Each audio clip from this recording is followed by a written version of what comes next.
Assalamualaikum warahmatullahi wabarakatuh dan selamat pagi. Selamat datang kembali di channel Edukasi SMK Multikarya. Baiklah, pada hari ini kita akan masuk ke dalam materi lanjutan tentang teks debat.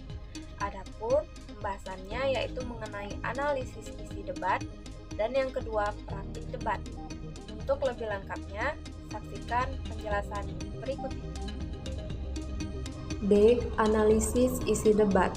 Hal ini dapat dilihat pada yang pertama yaitu mosi. Mosi adalah suatu topik atau pembahasan yang sedang dibahas dalam sebuah perdebatan.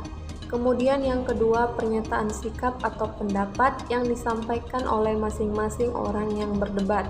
Kemudian yang ketiga yaitu argumentasi.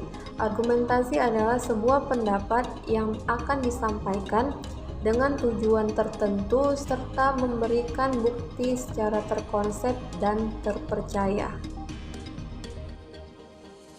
Setelah dilihat dari isi debat, kita masuk ke ciri-ciri ragam bahasa ilmiah sebagai berikut.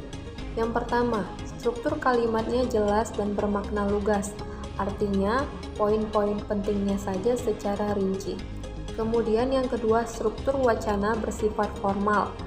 Kemudian singkat, berisi analisis dan pembuktian, menyajikan konsep secara lengkap.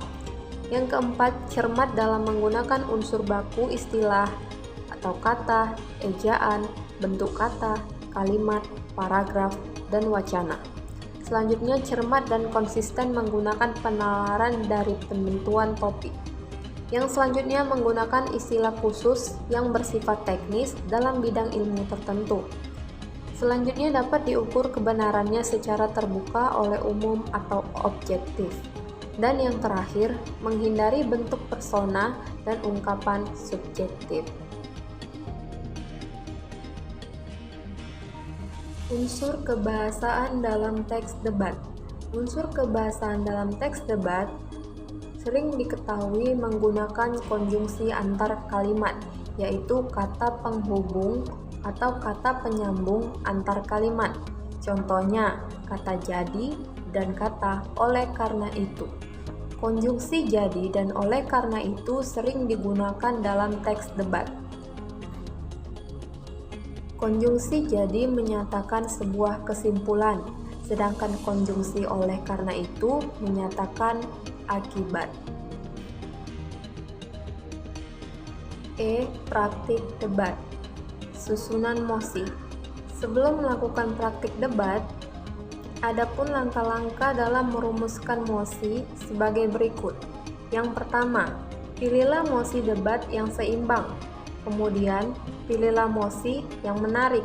Yang ketiga, fokuslah pada suatu peristiwa atau kondisi. Yang keempat, berilah solusi untuk mosi yang akan disampaikan. Kemudian yang terakhir, pilihlah mosi debat yang layak. Prinsip debat yang harus kita ketahui. Yang pertama, pertanyaan atau tantangan hendaknya dikemukakan secara profesional. Artinya, tindakan yang kiranya menghina, merendahkan, atau komentar yang menyerang pribadi tidak dapat diterima. Yang kedua, analisis kritis, sintetis, retorika, dan intelijensi merupakan kunci sukses dalam debat. Yang ketiga, fokus pada posisi pihak lawan atau argumen. Yang keempat, batasi argumen maksimal 3 poin. Yang kelima, gunakan logika dalam menyusun dan menyampaikan argumen. Yang keenam, ketahuilah kesalahan umum dalam berpikir seperti kesalahan logis dan gunakan secara efektif dalam menyangkal argumen lawan. Selanjutnya, sajikan konten dengan akurat. Pastikan kesahihan semua bukti eksternal yang disajikan dalam argumen. Dan yang terakhir, kesimpulan dalam debat merupakan posisi kesimpulan yang final atau akhir. Sistem penilaian debat. Debat dapat dinilai berdasarkan unsur-unsur sebagai berikut. Yang pertama, isi. Jika isi yang disampaikan atau argumen yang disampaikan dengan baik dan tepat, maka debat tersebut berhasil. Kemudian yang kedua, tata perilaku dan cara penyampaian seorang dalam menyampaikan argumennya. Yang ketiga, struktur atau metode. Jika strukturnya sudah sesuai, maka debat itu dikatakan berhasil. Oke, itulah tadi mengenai pembahasan lanjutan tentang teks debat. Semoga materi yang sudah disampaikan dapat dimengerti dan dapat dipahami dengan baik ya. Jangan lupa tetap belajar dari rumah dan selalu jaga kesehatan. Akhir kata, saya ucapkan terima kasih untuk waktunya. Sampai jumpa di pertemuan berikutnya. Assalamualaikum warahmatullahi wabarakatuh dan selamat pagi.